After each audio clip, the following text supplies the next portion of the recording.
All right. Good afternoon, everybody. Thanks for joining me. So we'll go ahead and get started here with it's Daniel S. Who posted quite a bit here. I'll have to read through this here. Daniel S. says, "Hello. I've been an avid golfer for almost 30 years now. Dang, I'm old. And when I was young, I'm flexible and could take a full backswing. As the years went on, I found by taking a short swing, almost a halfway swing, I make solid contact. I am 39 and I want to take a full swing again. My biggest issue, I think, is with my short swing. I tend to get the shanks. Is this accurate?" If you're asking if short swings cause shanks, no, not necessarily. But let me read the rest here to get the full scope of what you're asking here. So Daniel S says, "I'm losing distance in general. I shank from about 100 yards out. I cannot figure out why. I lost a lot of confidence in my wedge game, and I struggle to score. I can do the drills and get rid of them for a short time, and then they are back. I really think that I can take a full swing effortlessly, that I will cure my shanks for good. I think with my short swing, I tend to flip my, or I tend to flip or project my body towards the ball, thinking I can get more distance. I really want to transform my swing and have that wow factor when playing with the guys. I have never had a lesson in my life. I just picked up the club one day as a kid and fell in love with the game." Um, so, um, so let me just digest basically what's going on. So you're shanking and you want to take full swings. So if you're wanting to go and work on taking full swings, complete full swings, I'd work through our course, the power turn course. That power turn course is all about getting you to have a bigger shoulder turn there. So if you're wanting to work on getting a nice big full swing, the power turn course is where you're going to want to go. To get to that course, click on the house icon at the top of the page. If you scroll down on that homepage, that's going to take you to the homepage. If you scroll down on the homepage, you'll see the Top Speed Golf System course progress, and then you'll see a list of all the courses that we have on the website. You'll want to start in that power turn course. Click on the power turn one. It's one of the ones toward the top. It's probably one of the top 6 or 7 that are up there. Click on that and get started on the power turn. Now, as far as the shanks are concerned, and I can already kind of understand why you're getting the shanks. If you are moving your body toward the golf ball, meaning in the downswing, if you're coming down and you're getting this action, you're doing that, that's going to cause some shanks, or it's not necessarily going to cause shanks, but it's going to make shanks more of a possibility. And the reason for that is that when your hips kind of move toward the ball in the downswing, what happens is that moves your hands kind of out toward the golf ball, and your hands moving out toward the golf ball makes the hosel go toward the golf ball. So that might be the sole reason right there. But the first thing I would do when you're hitting shanks is I would intentionally try to hit every shot off the toe. And you mentioned before that you would try something and you would do the drills, you would get rid of them, and then they would come back. You have to keep doing it until you basically, a lot of what golf is it's adjusting your feel to get the desired result that you want. I work with people all the time when, or I'll play with a buddy of mine, and we'll go out and on the course we'll kind of fix this slice. Like he's slicing everything, and they'll be like, "Hey, can you help me? I'm tired of slicing the ball." So I get him, on the course there within a few swings usually to quit slicing the ball and start hitting it straight. And then the next time I go out and play with him, he's slicing it again. Well, you have to keep on doing that until you're basically overdoing it. You have to keep on trying not to hit a slice until you actually start hooking every single shot, because that's what you're trying to do. When you are a slicer, to hit the ball straight, you should try to hook the ball. And most likely what will happen is that will make the ball go straight. So once you stop trying to hook the ball, unless you've gotten more acquainted with that or got that ingrained, that movement, if you get off of that movement too soon, then you're just going to go back to what we were doing before. So don't fall into that pit. You got to keep on doing it, keep on. And then if you actually, start trying the ball straight, start trying to strike the ball on the toe. And if you actually start striking on the toe, then ease off of that feeling a little bit. And if you start striking it on the heel a little bit, you need to exaggerate it a little bit more. So that's basically what it comes down to, is adjusting your feel to get the desired result that you want. So that's what I would do first and foremost. Try to strike the ball off the toe. The other thing is the hip thrust thing. A lot of people think that this is a powerful move, or it feels like they're doing this, but the reality is that they're doing that, that kind of hip thrust motion. So what we want to do is we want to get rid of that. So I would try to feel like in the downswing that you are coming down into your lead leg here. You're coming down and you are really pushing your hip back, not pushing your hips forward, but pushing your hip back, almost as if your backside was up against a wall and you were trying to push your left hip or your lead hip into that wall. That's the feeling that you want to have with it. And if you do that, then that will help you stay in your posture, not have that hip thrust motion that makes you do that. So just to summarize, Daniel, you want to work on getting a full swing, do the power turn. It's something you will not see tour players taking half swings. If you want to be a good player and improve your golf game, you got to take a full swing, because distance is a big part of this game. And if you don't take a full swing, you're gonna be missing out on a lot of distance. So go ahead and work through that power turn course. While you're working through that course, focus on those things that I talked about. Number one, try to strike the ball on the toe. If you actually strike it on the toe, then ease off of it. But most likely that's going to move your strike closer to the center. And if you're still striking it in the heel, exaggerate it even more. Exaggerate it as much as you need to. You may even need to feel like you are missing the golf ball, is how much you may need to exaggerate it. So do that, and then work on trying to feel like you're pushing your hip back, like into a wall. You're pushing your left hip back into a wall as you're coming in, instead of doing the kind of the hip thrust thing through contact, because that's not necessarily going to help you get power. It's going to cause shanks oftentimes. All right. So Lewis M says 120 yards in. I'm a mess. It's 50-50 to hit the green. Distant is better than direction, but one left, one right, every so often, chunk or belly. I'm in a world of hurt here. Help. So basically, it sounds like you're having a little bit of trouble with face control. I don't know. I'm guessing since these are 120-yard shots and in, that you may be struggling with some shanks too, because usually your face would have to be way off from 120 yards in to be missing all those. So it might be strikes on the face. It might be an issue. It could be some other things, but I'd be working on doing some extreme variability drills where you are opening up the face a ton, holding off the face, and then closing the face a ton as you're coming through. And what that will give you an overall better awareness of is the face itself and a square club face. So that's what's called variability training, when you go to one end of the extreme to the other. So the way that you go about this, go out there and take your wedge or whatever it is you're hitting from 120 yards and in, and I'd go out there to the range, and I would intentionally hit a shot that starts as far right as I possibly can. So in order to do that, I would feel like, when you're coming through contact, you're usually kind of rolling over the wrists. I would feel like those wrists are not rolling over at all. You're holding that face open as you're coming through there. That's going to allow the ball to shoot off to the right. And then I would come through and I would do the opposite. What's the opposite of that? It'd be rolling the hands over as much as you can, really rolling those hands over, turning that handle down, closing that face down. And when I say extreme, I mean like 45 degrees to the right and 45 degrees to the left. And I would just keep alternating between those, right, left, right, left. And then once you start to get more comfortable with that, then I would try to ease off of it a little bit. I would actually try to control how much right and left you're doing. So on the next one, I'd maybe go, pick a target. A lot of driving ranges have flags all over the place. I would pick a target that's to the right, and I would try to open up, I'd aim dead straight, but I would try to pick a target that was off to the right and try to open up my face just right to get it to go toward that target initially. Now, if it curves left or curves right, that's completely fine. We're just trying to get started in that right direction.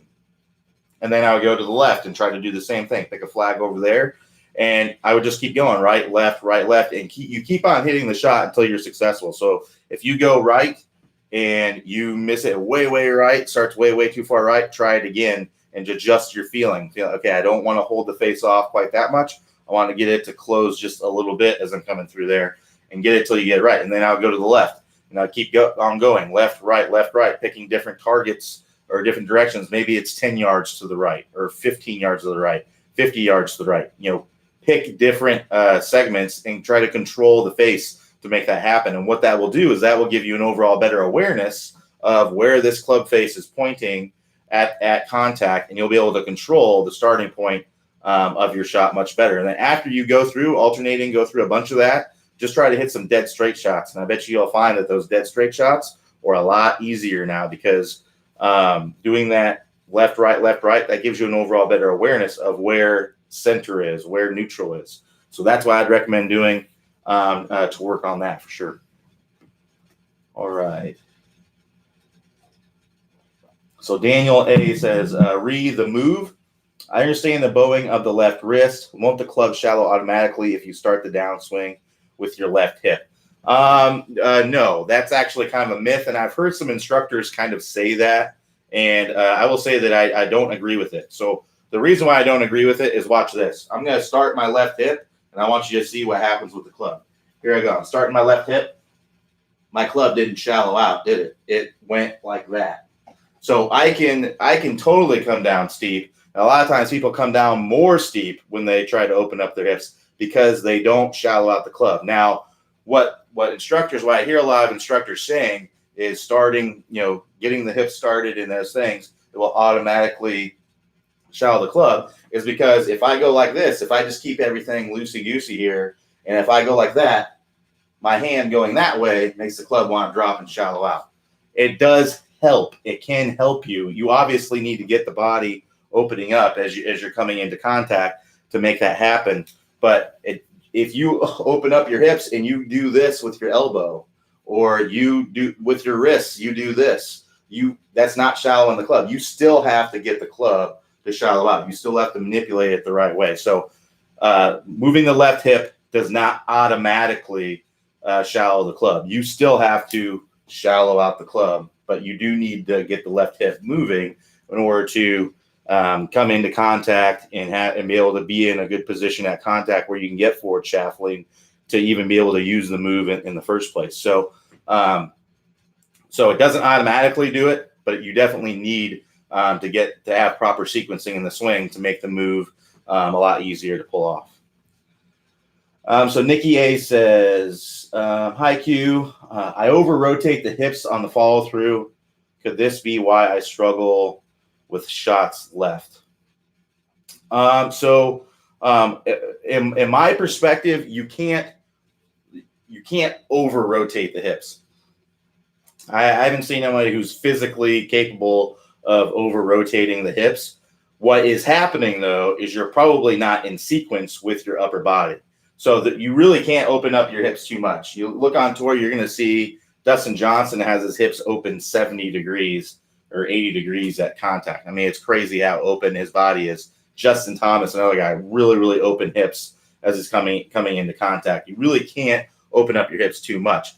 What's likely happening with you is just that your upper body is not in sync with your lower body. So you're probably bringing your upper body with your hips. And what's happening, what you see with most tour players is you're going to see about 40 to 50 degrees open with the hips, and then you're going to see about 10 degrees open with the shoulders. That's typically what you're going to see with every tour player. What's likely happening with you is you're coming down and you're opening your hips, but the shoulders are also coming with it. So the shoulders are coming with it at the same time, and my hips and my shoulders are both 45 degrees open here. I'm not sure if those are your numbers or not, but that's what I see oftentimes. And yes, this can cause shots to go left if you're right-handed, because what happens when I'm going like this, when I'm kind of coming over the top, what happens is I tend to swing to the left. I'll swing way, way to the left, and I'll end up hitting a big old pull. So that's likely what's going on there. So there's a great drill on the website for the hip and shoulder alignment, where basically you do some swings where you go up to the top and then you come down into contact, and your hips are 45 degrees open and your shoulders are pretty square. And I'd recommend you go work on that drill to kind of help you sequence those hips and those shoulders. I can't remember exactly. It's in the Top Speed Golf system. I want to say compression line, but I might be wrong there. So just search. There's a great search engine on the website, if you just search hip and shoulder, or just hip shoulder, the 2 words hip shoulder, you'll find that video to be, it'll say hip and shoulder alignment. That's what you're looking for. So in the upper right hand corner, it says search this website, and you'll just type the words hip and shoulders, and you'll find what I'm talking about there. Daniel S says, thanks, Q, no problem. And then says, can you explain iron setup per iron versus woods?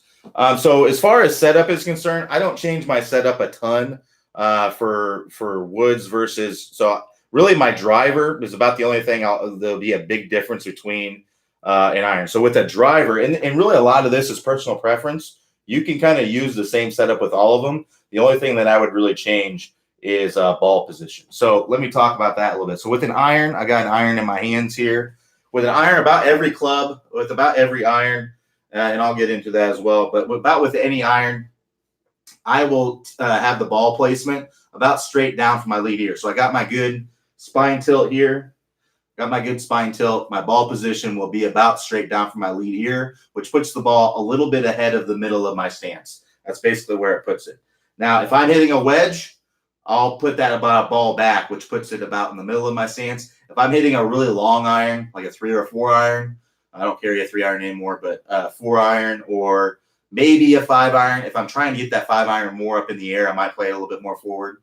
But 4 or 5 iron, maybe hybrid fairway wood, I'll play that ball forward of that. So it'll just be a little bit forward. And that's all, those are all shots off the turf. Now, as far as setup from this area, well, the best way to kind of figure out kind of the perfect setup is to just stand with your feet shoulder width apart. Now, you can have a narrower stance or a wider stance. I like something in between. That's basically like where I like to be with my irons. Basically, a little more than shoulder width apart is all my feet are. I feel like that gives me great stability and mobility. It gives me the mix of both there. If your feet are really, really narrow, then you'll be able to have some really good mobility here. You'll be able to turn, but you're not going to be able to have a lot of stability. You're going to tend to want to slide, and it's not going to be very powerful either because it's going to be hard to get to use the ground as much. Whereas if you're too wide, let's say I'm like this, I'm really, really wide here,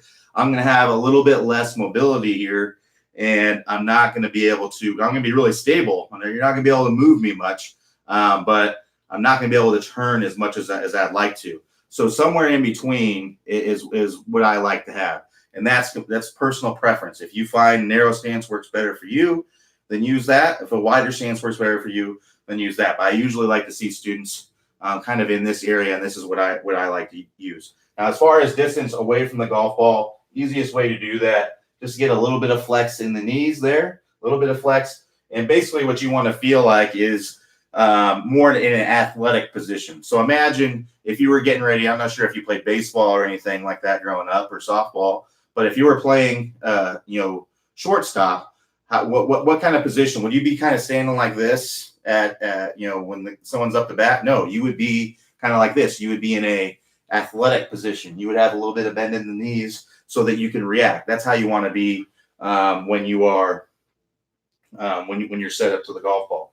So I'll be like that. I'll bend over a little bit at the waist here. And then I'll kind of let my arms kind of hang straight down, and that's where I would have the club, basically right in that area. And that's really a perfect setup position for me.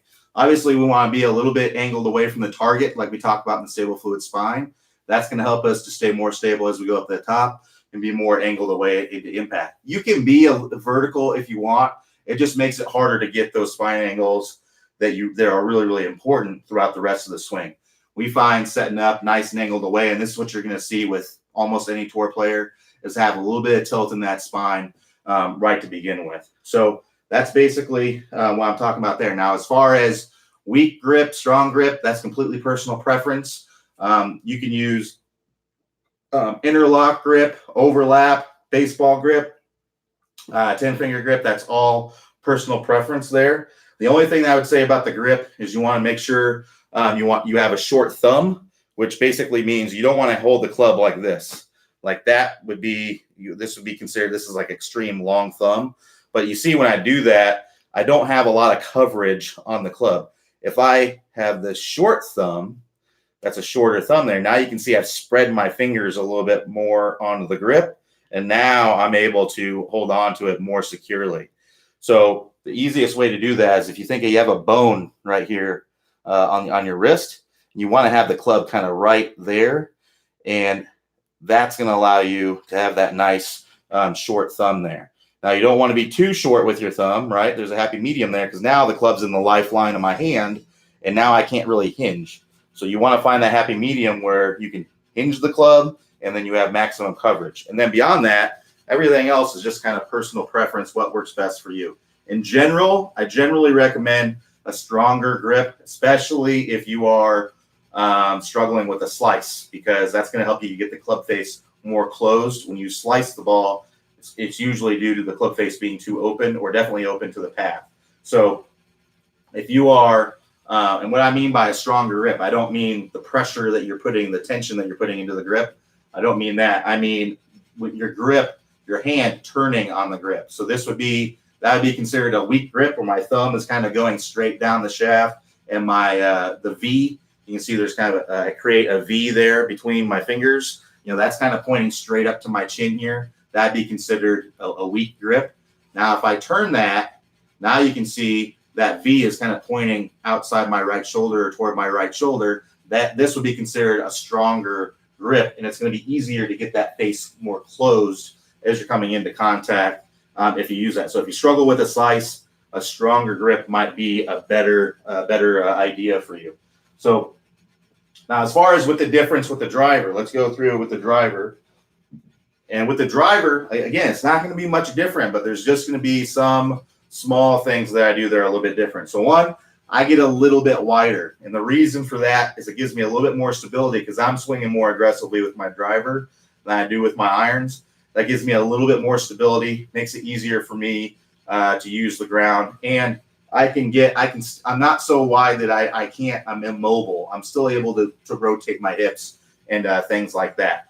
Ball position, I like to do straight down from the lead shoulder armpit area. That basically puts the ball in a perfect place where I'm able to hit up on it as I'm coming through so that I can get a high launch and low spinning drive. That's going to be the best for distance. So that's really the only two things there. I might be a little bit more angled away, but that's not on necessarily purpose. It's not something I'm consciously trying to do. It's just something that happens as a product of having the ball further up in the stance and being a little bit wider. That gets me a little bit more behind the ball. And as you can see here, I have a little bit more spine tilt naturally just because of that. Now, as far as our distance away from the golf ball, how far I'm standing away, because the club is so much longer, and this is a long iron. This is a 3 iron.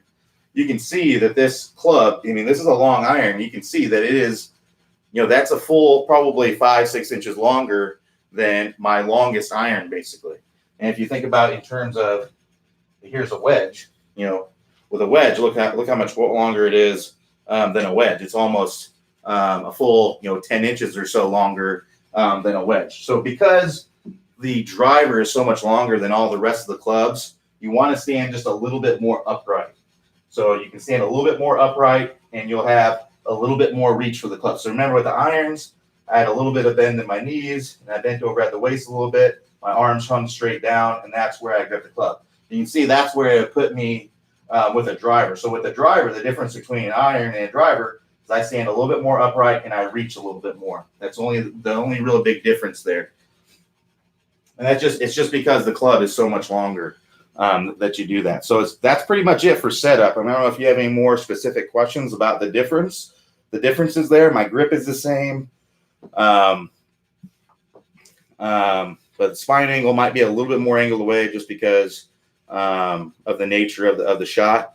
But yeah, it's pretty much the same. So Daniel, if you have any more specific questions about that, I'll be happy to help. But in general, that's really the differences, at least for me. And all of that, most of that, other than the ball position, is really personal preference. You can have a wider stance or a narrower stance if you want. That's completely up to you. What I tell people oftentimes is, if they're not sure, they come to me and say, what's best, a wider stance or a narrower stance?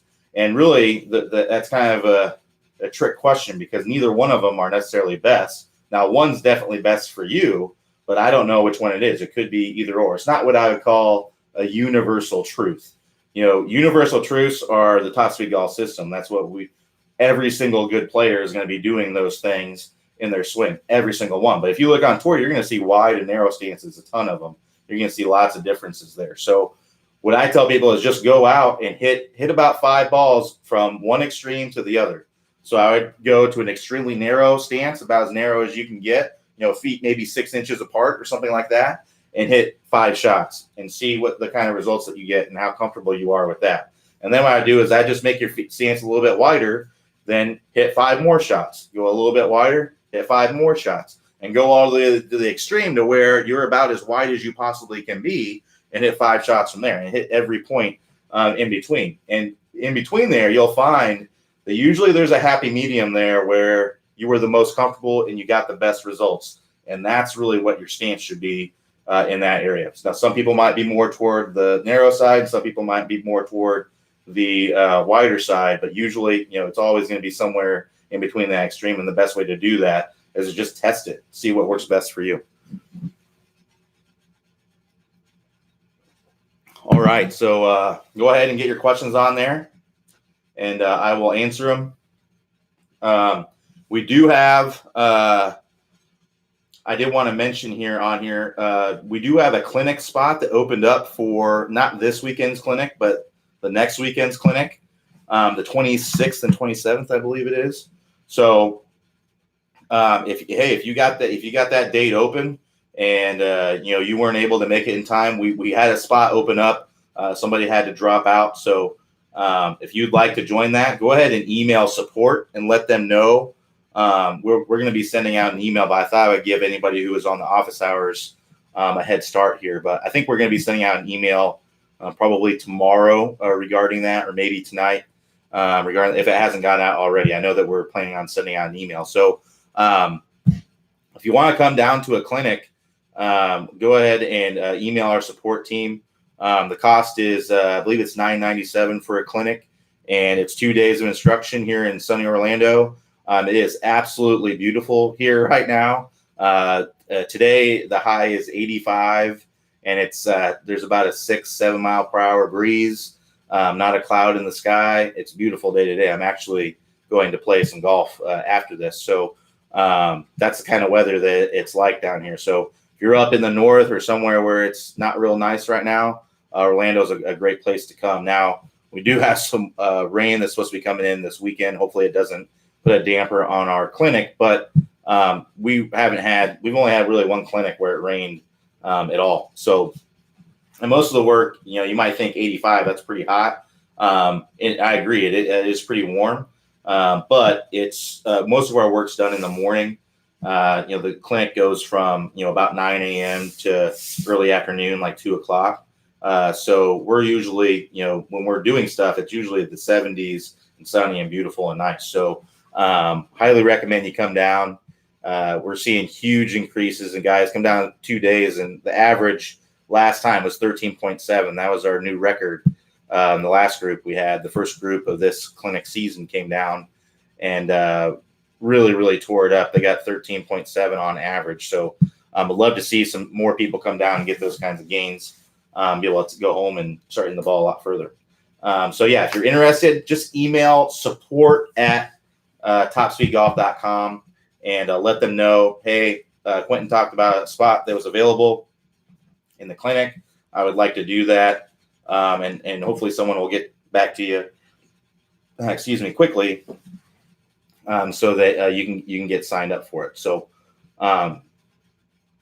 yeah. So anyway, I got a question here from Charles B. So I normally hit a draw hook inside out swing, but on one hole on my home course, my second shot 8-iron is always a pull hook and often wind up 20 yards left of the green. The shot is always uphill lie. Any suggestions for cause or solution? What I would try to do is just swing less into out. Basically, what's going on is that your face is getting too close. So I'd actually just try to feel like you're swinging less into out and feel like you're holding that face open as you're coming into impact. Now, if it's an uphill lie, You could be playing the ball too far forward in your stance, and you're swinging in to out, and that face is coming around and getting closed. It's hard to say it's without seeing exactly your swing there. But what I'd recommend doing is just try to hold the face off when you're coming through. Try to, because your face is just getting too close. So try to feel like you're coming in and you're holding that face off. So what that would mean is when you're coming into contact, you typically are rolling the hands over, right? So if you watch, if I go in super slow-mo, I'm rolling my hands over, I'm squaring up the face, and then the hands continue to roll over. What's happening in your swing most likely is you're swinging from in to out, and you're rolling the hands over, and that face is getting too close, and then you're rolling it over. So what I try to feel like what you're doing is that you're coming through, and you're not rolling that face over at all. You're holding that face open as you're coming through. And most likely what will happen is you'll hit it straighter. So I'd give that a try the next time that you go over there. If you have a chance to hit like a practice round or something like that, if you're just out playing by yourself, throw a couple balls down and try some different things. Try to hit a cut shot. Try the holding the face open first. If you still kind of hit that shot, then your path is just too much into out as well. So I'd actually try to hit some shots where you're coming in and you're getting that ball to start to the right and maybe even slice a little bit. Because that'll help you overdo it a little bit. And then once you start getting comfortable with that, then you can ease off of it and get that ball to go straight. So that's what I'd recommend. Just feel like you're holding off the face, first of all. So like I said, go ahead and post your questions on there. I'll be happy to answer them. I'll be on here for another 30 minutes, or not quite 30 minutes. It's 3:32 right now. So I'll be off here right at 4. I do have to get going. I have a tea time here. So I won't be able to stick around if there's a bunch more questions. A lot of times I do. If we get a bunch of questions that come in at the end, I will stick around for however many minutes it takes to answer all them questions. But today I won't be able to do that. So if you got questions, ask them right now so that I can get them answered before I have to leave right at 4 there. Tomorrow's office hours will be at 9 a.m. So you can come and see me at that time and get your questions answered again there. Next week, I believe we're not doing an office hours on Friday. I think we're, for some reason, we're not doing the office hours at that time. So yeah. So mark your calendar. If you're someone who usually does office hours on Friday, next week there will be no office hours. I don't remember exactly why. They just told me there's no office hours on Friday next week. So I said, okay. So yeah, if you are normally a Friday attendee, then make sure you come during the week to get your questions answered. Because otherwise you'll have to wait till the following Monday to get those answered. So yeah, if you got any questions, go ahead and post them on there. If you're interested in swing reviews, we actually opened up some spots recently, and I sold all those out. So I'm all filled up right now. But if things open up in the future, we will open up more spots. So if you're interested, go ahead and join that waiting list. Click that, get a review at the top of the page there. You can click that. You can click that from basically any page on the website, and it'll take you to the swing review page. If you scroll down the bottom, if you want to join my waiting list, you'll be the first one notified, or you'll be in a group of people that are the first that are notified when spots become available. And it's still first come, first serve, but you'll be notified before everyone else. So go ahead and join that waiting list. That way you can be notified. Usually we give you, about 24 hours in advance warning. So that way those who are waiting and want to join the waiting list can, join the waiting list can sign up. But like I said, it's a great way to get some lessons for sure. If you've never, Daniel, you said you never worked with an instructor,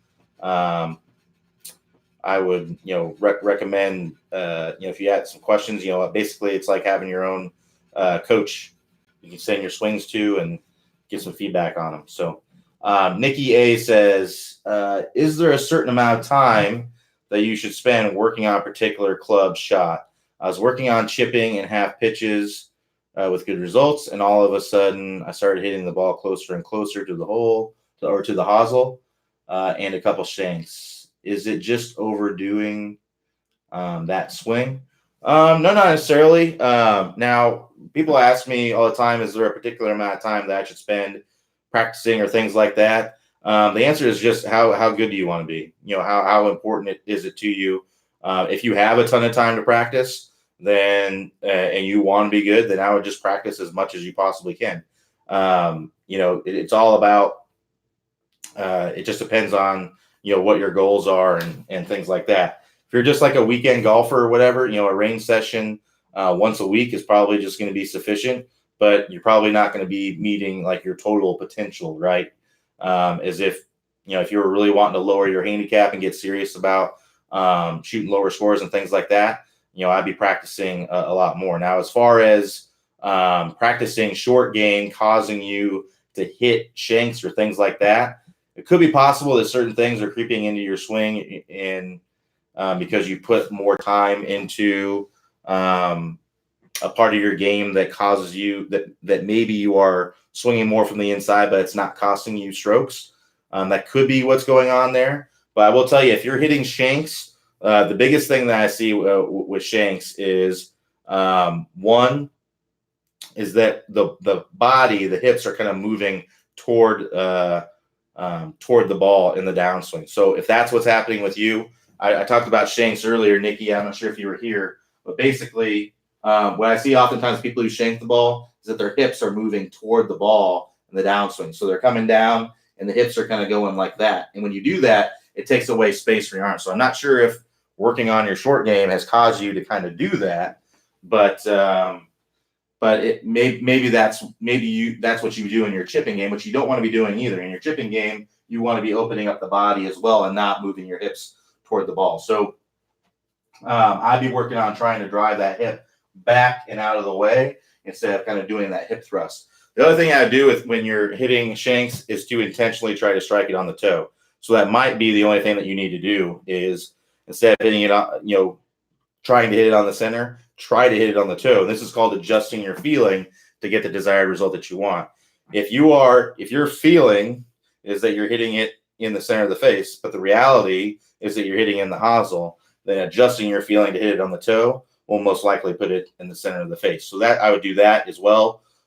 You may be swinging too much from the inside. That's one thing, when we're chipping, that's something that we can often get away with because things are moving slower.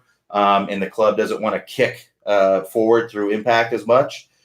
So if you're swinging a lot from the inside, that can also cause the shanks. Because when you're swinging a lot from the inside, this club's moving from inside to outside here. The hosel is going right at the golf ball. If my fist is the golf ball, the hosel is going right at the golf ball there. So that can cause some issues there for sure. So swinging more on plane, maybe feeling like you're swinging more over the top can help, but you want to look at your swing on video, see what's going on. Look at your swing on video. If you got a camera phone, you got a smartphone, a lot of them have awesome slow motion camera on them. There's great apps out there that you can use. We use V1 Golf here at Top Speed Golf. And if you're wanting to do swing reviews at any time in the future, I'd recommend using that app and getting more acquainted with it. But if you use that app, you can film your swing and you can draw lines on there and things like that too. So if you have your swing filmed from down the line, you can put a line on your backside there and you can see in the downswing if your backside's moving off of that line or not. So I'd recommend taking a look at that. And if it is, then work on trying to push that hip back and out of the way instead of having that thrust kind of motion. And then I would look, is my club working too much from the inside? So an easy way to kind of look at that is watch the club coming down. Is it kind of more in line with my hands here? Is it working in line with my arm and my hands? And if it is, then that's going to be on plane. If it's like this, more from the inside, then that club's probably working too much from the inside. You may need to feel, again, this is adjusting your feel to get the desired result. You may need to feel like you're doing this, like you're kind of coming over the top to get that to be more on plane. So those would be the things that I'd be looking at for sure. But the one thing you can do without really looking at your swing on camera is to try to strike it off the toe. And then Nikki goes on to ask, can you talk about what being ball bound means? I don't know what that means. So ball bound, you're on your way to the ball, I guess. I'm not really sure Yeah, I know. I'm just trying to guess what it means. I don't know for sure, but if you're saying, if you're homeward bound, you're on your way home, right? So if you're on your way to the ball, I guess is what ball bound means.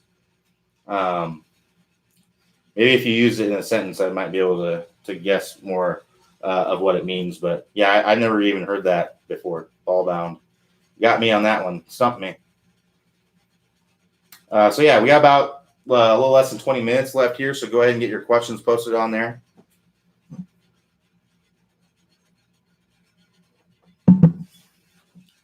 Ball bound's not a term that I've heard ever before. So I know a lot of golf terms, so you might stump me on that one. If anybody knows what that means, go ahead and put it on there. I don't know what that means. So like I said, we do have a clinic spot open for the 26th and 27th here in less than a couple weeks. Not this weekend, but the coming weekend after that, the next weekend. So if you are available and you'd like to come see us and get some more distance, then go ahead and email our support team and let them know that you'd like to claim that spot. And then we can try and get you signed up.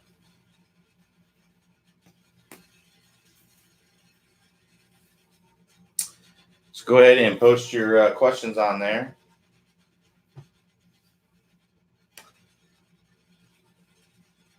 So if not, you kind of get to watch me work or answer questions and stuff like that.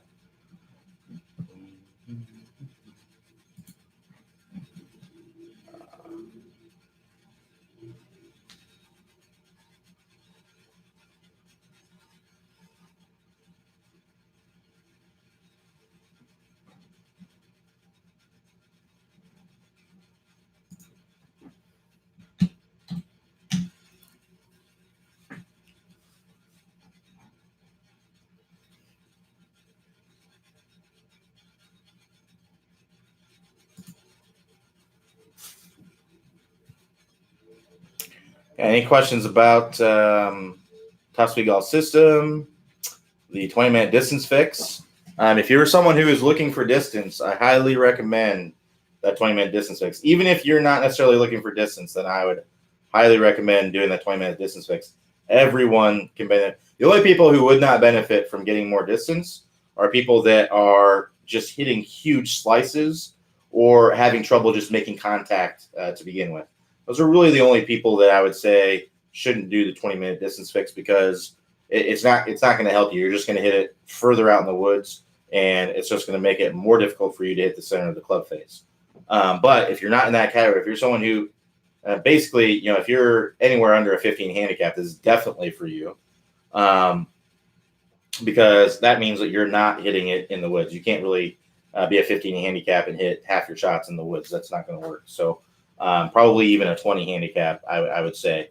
Now, if you could be a higher handicap in the 20-minute distance fix be for you. It just has to be, if you're having trouble making contact with the ball, then working on your stable fluid spine is most likely going to be really good for you. And working through the Top Speed Golf System in general is going to be good for you. But the 20-minute distance fix, man, we're seeing huge results with that. So Nikki A says it's being overly attached to visual on the ball. Practice swings are fine, but when the ball is there is some anxiety. So ball bound means being overly attached to visual on the ball. So being too focused on the ball, I guess. Practice swings are fine, but when the ball is there, there's some there's some, I think she's trying to say anxiety. So yeah, that can be an issue. I will tell you the biggest reason why I see practice swings not the same as when the golf ball is there. When you're hitting a practice swing, or you're taking a practice swing, all you're focused on is the movement, and that's it. It's just the movement. And again, there's no consequence of a poor practice swing, right? Just when the golf ball is there is a consequence of a poor shot, especially if you're out on the golf course. There is a consequence. So I think that's probably where the anxiety comes from, is because there's a consequence if there are with poor results. Whereas with a practice swing, there really isn't a result. It's just a swing, and you don't hit anything. And oftentimes when I see people who take practice swings, if a golf ball was there, it would not be a good shot. It would be a terrible result. So there would be, usually the club face is wide open. This is a big reason why I bring this up, because I see people, they say, I can get forward shaft lean in a practice swing, but I can't when the golf ball is there. And the reason for that is that when the golf ball is there, you're trying to square up the club face. Intuitively, you're trying to square up the club face. You're trying to hit that ball hard. You're trying to hit it in the center of the club face. You're trying to hit it with a club path that's on plane. You're trying to hit the ball first. So there's all these focuses that are there. But when the golf ball is not there, none of those things really matter, because there's no result of the shot. So that you can make a swing it may feel like a great practice swing, but you may be swinging way from the inside, and you may have the club face wide open as you're coming through, and you may top that shot if the golf ball was there. So that's the reason why it's just not the same kind of thing. So hopefully that makes sense. But that's why you see that. Now, there's a great way to transfer or to try to bring your abilities as a practice swing into your golf swing. So first, I would make sure, especially if you're trying to work on some sort of technique, I would try to get your practice swing to have a good result by checking it on camera. So if you look at your practice swing, you want to perform the movement, but you also want to make sure that you're swinging on plane on camera. You want to make sure that you are hitting the turf at a good place. You're not, completely missing the turf, or you're not, hitting the ground 6 inches behind where the golf ball would be. You want to make sure that your club face is square at contact. We've got these slow motion cameras on our phones. We can often see that. And a little trick, if you can't see that with your phone, the club head is going to be moving a lot faster than the hand. But at address, you can see clearly where the hand is pointing, where the back of the lead hand is pointing, and how many knuckles you see and the orientation of the hand. And at address, assuming that you address the ball with a square club face, it's going to be, you're going to be able to see at contact the orientation of your hand. So let's say at address, my hand looks like this. It's kind of pointing. It's pretty much pointing at the target. This would be a fairly weak grip. And then I get the contact, and my hand is like that. You can see that my hand is pointing way out there. That's an indication that my club face is completely open. So that's something you can look at. So all those things that you want to work at. And then another good way to transition from that is to hit something. Even though there's not going to be a result of necessarily a ball flight, but if you hit like a tee or a leaf, it's going to give you that sensation of hitting something, and it may help you to be able to translate to when the golf ball is there. All right.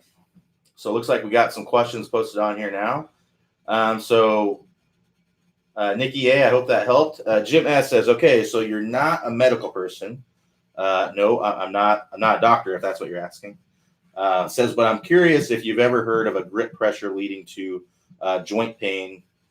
The middle knuckle on my left hand and finger is getting really inflamed after practice and playing. I wonder if I should feel the grip more in the palm, but I pretty much out in the fingers. So like I talked about grip earlier, standard for your grip is, you have this bone on your wrist here. You want to have the club, kind of up near that or against it, and then kind of have this short kind of thumb position. That's going to be ideal for the grips. And that allows me to get maximum coverage on the club. If you have it too much in the fingers like that, the long thumb, you're going to lose control of the club. And maybe because you're not having as much control, you're putting unneeded pressure into the handle, and that may be causing some inflammation there or something. I'm not really sure. To me, it just sounds like, I don't know, arthritis or something like that. Like I said, I'm not a medical person, but that would be something you definitely want to talk to your doctor about. But most likely, if you got your grip like this, you're probably still going to have those same kind of things. But just to answer your questions about having it too much in the fingers or not, basically in that area is where you want to be. And everyone's finger, like if you have a longer thumb than I do, everyone's hands are different shapes and sizes. But if you have a longer thumb than I do, it may look a little bit different. Or if you have a shorter thumb than I do, it may look a little bit different. But in general, if you have that club kind of close to that, now I have a pad on my hand here. So if you have thinner pads on your hands, maybe it is up against the bone. If you have thicker ones, it may be further away. But basically, that knuckle there, that's basically, there's a little, not knuckle, but there's a little knob bone right there in your wrist. If you have the club kind of near that, and then you have the short thumb, that's gonna allow me to spread my fingers out onto the grip, and it's gonna allow me to hinge. Whereas if I have it like this in the lifeline of my hand, super short thumb, then I can't really hinge it all the way back. And if I have it like this, or a super long thumb, then I can't really control it very well. I don't have as much spread my fingers out onto the grip. So that's basically all there is to the grip. Now, if you're still having inflammation and pain after that, go see your doctor. You might have an issue going on there. It might be tendonitis or arthritis or who knows all else. So, but if you don't want to go see a doctor, then maybe pain relief, ibuprofen or something like that. Aleve is something that works for me. I think Aleve is actually something that doctors recommend for arthritis if you're not taking actual pain medication for it. So, but I would go see a doctor for sure. But as far as it being a common thing that I hear, no, not really a very common thing. So Brian P says, for 60 yards in, is there a consistent way to control ball flight from 60 yards and in? I guess I'm not really sure exactly. I mean, I would be working, that's usually going to be a wedge. So I'd be using a wedge from that distance. Maybe for some people, if they're kind of shorter hitters, might be a pitching wedge or a 9-iron kind of situation. But in general, it's going to be more of a wedge. I mean, to me, I'm hitting my 54-degree wedge from that, and that's going to be more of kind of a 3/4 swing. But the best way to kind of dial in your wedges is to use something that's called the clock system, and that's in our wedge system that's toward the end there. So what I mean by clock system is basically you're thinking of your lead arm here as an arm on the clock. So this would be 7:30, this would be 9, and then this would be 10:30. So basically a full swing would be 10:30 on the clock or pretty close to. So for me, like a 60-yard shot would be less, a little bit less. It'd be a choked up 54-degree with a little less than a 9 o'clock swing. So it looks something like this, basically for me. That's what a 60-yard shot would be. But you got to find what your 60-yard shot is. So I would go out and see where how far your 9 o'clock swing goes. See how far your 7:30 swing goes. See how far your choked up 1 inch 7:30 swing goes. See how far your choked up 1 inch 9 o'clock swing goes. And I would try to dial in all those distances there. Now, as far as your ball flight, I would go out there and play the high-low game. I would go out and try to get the ball to come out lower, try to get more forward shaft and turn the handle down, get it to come out lower. And then I would also hit some shots where you are getting it to come out higher. You don't necessarily want to have one flight because that kind of limits you, right? Now you're going to have one that you use most of the time, just like your standard trajectory. But you want, good players are able to hit a high wedge shot when they need to and a really low one when they need to. So I'd be practicing hitting those, and that will give you an overall better feeling of where your kind of standard is as well. But I'd be working through our Top Speed Golf wedge system. To find that, click on the house icon, scroll down on the page, and you will see the wedge system there about halfway down the page under the Top Speed Golf System course progress. So I'm going to try and get through these. I have to leave right at 4. So I'm going to try and get through these questions as fastly as I can. But if I can't get to you, I apologize. So James, I want to make sure that I'm not skipping anyone. So James M says, Q, on my downswing, it's hard for me to squat down. When I do, I hit the ground. First, any suggestions? It sounds like you're probably coming down steep. I check your swing on camera.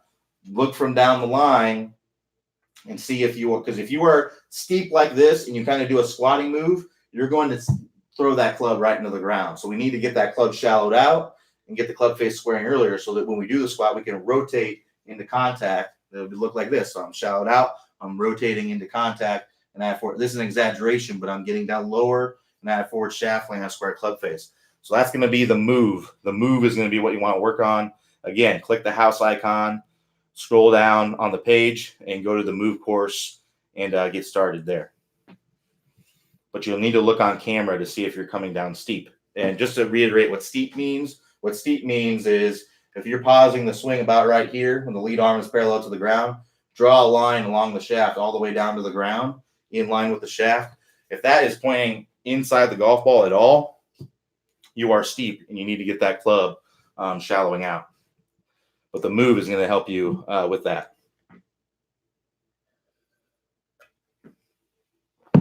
All right. So Jim S says, thanks Q. Outside of this Q&A, is there a TSG video on the grip? There's lots of videos on the grip. So if you're ever looking for a video on a specific thing, we have a great search engine on the website where you can search that specific word. It actually works really, really well. So in the upper right-hand corner, if you see search this website, and then the little search button there, if you just type the word grip in there, you're going to find lots of videos in there about the grip. We have a crazy detail video. We have a grip pressure video. We have basically the differences between all these grips, whether it's an interlock, overlap, or 10-finger grip. We have the differences between those. So yeah, do a search for grip. Just search the word grip, and you'll find tons of videos on the grip. The reason why we don't have those like in the Top Speed Golf System and things like that is that the Top Speed Golf System is really built for a golfer that is not really a beginner. If you're a total beginner, you probably still need to work on getting the grip right, getting the setup right, and things like that, and just hitting the ball in general. The Top Speed Golf System is more built for someone that has already learned those things. You're out of the beginner stages and you're trying to take your game kind of the next level. So maybe someone who's a middle to kind of it's built for anyone that's a low handicapper as well. I mean, odds are you're not going to be as far off on some of these things as a high handicapper, but you probably still need to do some work on those things if you're not doing them well. So, but I've seen people who nail the Top Speed Golf System perfectly, but don't hit the ball well, and that's just because they have a poor awareness of impact, and the ball striking masterclass may be the thing that they need to work on. So. But yeah, if you search anything on the website, you'll be about anything on the website we've covered it. There's hundreds and hundreds and hundreds of videos on the website. I don't know how many, but I'm pretty sure it's over 500 videos on the website. So yeah, I would definitely search the vault. And basically with that, I'll search every video on the website if you use that. So don't hesitate to use that and be able to find all kinds of videos on stuff. You can also go if you're not really sure kind of what you're looking for.